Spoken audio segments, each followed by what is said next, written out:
Précis constitutionnel, la procédure de la QPC. Donc on a vu la QPC, maintenant la procédure.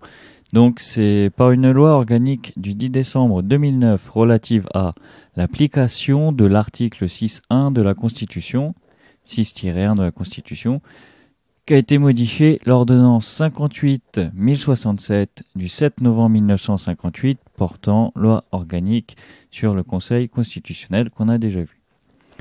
Donc en rajoutant après le titre 2 du titre 2, en rajoutant après le chapitre 2 du titre 2, un chapitre 2 bis intitulé de la question prioritaire de constitutionnalité.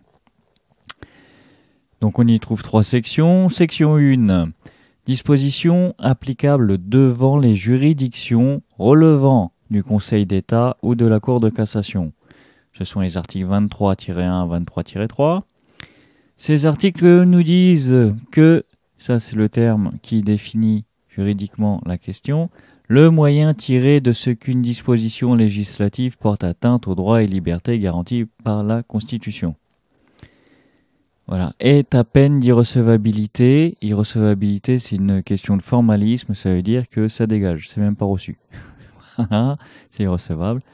Est à peine d'irrecevabilité, ce moyen, s'il n'est pas présenté dans un écrit distinct et motivé de la requête introductive. Il peut être par contre soulevé pour la première fois en cause d'appel, mais ne peut pas être soulevé d'office. Soulevé d'office, ça veut dire par le juge. Devant une juridiction relevant de la Cour de cassation, donc pas dans l'ordre administratif, dans l'ordre judiciaire. Lorsque le ministère public n'est pas partie à l'instance, l'affaire lui est communiquée dès que le moyen est soulevé, afin qu'il puisse faire connaître son avis. Si le moyen est soulevé au cours de l'instruction pénale, donc avant le procès, au cours de l'instruction, la juridiction d'instruction du second degré est saisie. Le moyen ne peut être soulevé devant la Cour de cassation. Par contre, il peut l'être dans un écrit accompagnant la déclaration d'appel. Cet écrit est immédiatement transmis à la Cour de cassation. La juridiction, donc devant laquelle est soulevé le moyen, statue sans délai et par une décision motivée sur la transmission ou non à la Cour de cassation ou au Conseil d'État. La question, le moyen, est transmis si la disposition contestée est applicable au litige ou à la procédure, ou en constitue le fondement des poursuites, le fondement de la procédure. Non, là c'est abusif, je détourne le mot procédure pour dire instance, donc est applicable à l'instance. Si elle n'a pas déjà été déclarée conforme à la Constitution, notamment s'il y a eu un changement de circonstance, donc si elle est nouvelle. Et si la question n'est pas dépourvue d'un caractère sérieux. Le caractère sérieux s'évalue par la précision de la question, comme l'écrit dans un arrêt numéro 71-78 du 14 décembre 2010, la Cour de cassation. Mais attendu que la question, dans les termes très généraux où elle est posée, ne permet pas à la Cour de cassation de contrôler son caractère nouveau ou sérieux. Voilà. Section 2. Dispositions applicables devant le Conseil d'État et la Cour de cassation. Donc, dans un délai de 3 mois à compter de la réception, évidemment, la Cour de cassation ou le Conseil d'État se prononce sur le renvoi devant le Conseil constitutionnel.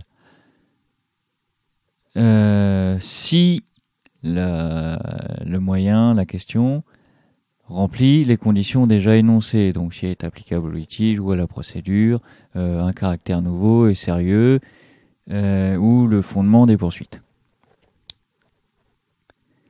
Le moyen tiré de ce qu'une disposition législative porte atteinte aux droits et libertés garantis par la Constitution peut être soulevé pour la première fois en cassation, ou lors d'une instance devant le Conseil d'État ou la Cour de cassation. Dans les cas où il y a aussi une demande de contrôle de conventionnalité, c'est-à-dire de contrôle de la régularité de l'acte par rapport aux engagements internationaux, donc aux conventions internationales de la France, les cours doivent se prononcer en priorité sur la question de constitutionnalité. Ce qui est normal, puisque si tel n'était pas le cas, la disposition législative serait abrogée, donc après, convention ou pas, voilà, on s'en fiche un peu. Dans les cas où l'instance se tient déjà devant le Conseil d'État ou la Cour de cassation, il sursoit à statuer, comme la juridiction du premier degré finalement, en attendant la décision du Conseil constitutionnel. Sauf si la personne est privée de liberté à raison de l'instance, ou que la Cour est tenue de statuer dans des délais ou en urgence.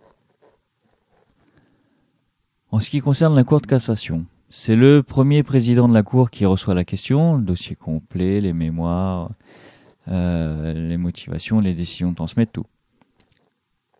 Et ce, y compris dans le cadre d'une instance devant la Cour de cassation. Donc l'arrêt de la Cour de cassation est rendu par une formation qui est composée du premier président, des présidents de chambres concernées et de 2 conseillers des chambres concernées. Le premier président peut être suppléé par un des présidents de chambre qu'il désigne, les présidents de chambre par des conseillers qu'il désigne. La décision de transmettre donc au Conseil constitutionnel est accompagnée des mémoires, des conclusions de tout le dossier, normal. Les copies des décisions de ne pas transmettre sont envoyées au Conseil constitutionnel. Et si le Conseil d'État ou la Cour de cassation est hors délai, hors des 3 mois, la question est transmise.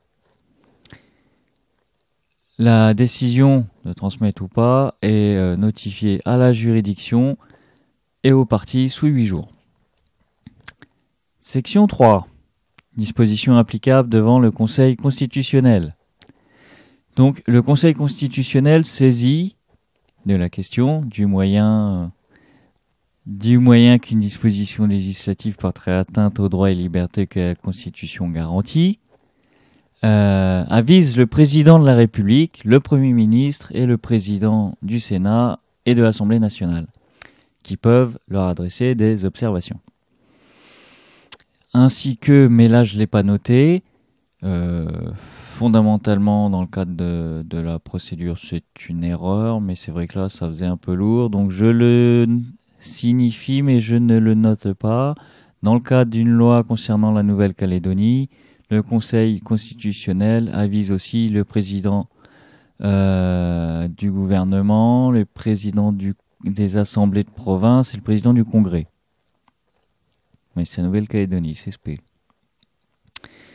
L'extinction de l'instance d'origine, si je peux dire, n'affecte en rien le traitement de la question devant le Conseil constitutionnel. Le Conseil constitutionnel statue dans un délai de 3 mois aussi. Les parties peuvent y présenter des observations orales et contradictoires. L'audience est publique. Si un de ces quatre ne savait pas quoi faire, voilà. La décision est motivée, comme pour tout le monde jusqu'à présent, et notifiée, bien entendu, au Conseil d'État ou à la Cour de cassation, ainsi qu'à la juridiction qui a retenu la question.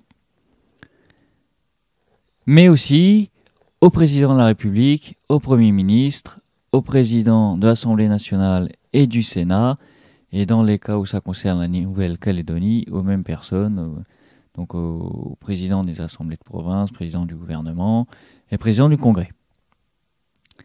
La décision est publiée au journal officiel, puisqu'elle emporte abrogation de la... en cas de... puisqu'elle emporte abrogation de la disposition législative, au cas où elle est déclarée non conforme. Et l'aide juridictionnelle dans le cadre d'une QPC est majorée, c'est toujours bon à savoir. Voilà, c'est fini, c'est de la procédure, c'est tac-tac, il n'y a rien à comprendre, il y a juste tout à respecter à la lettre.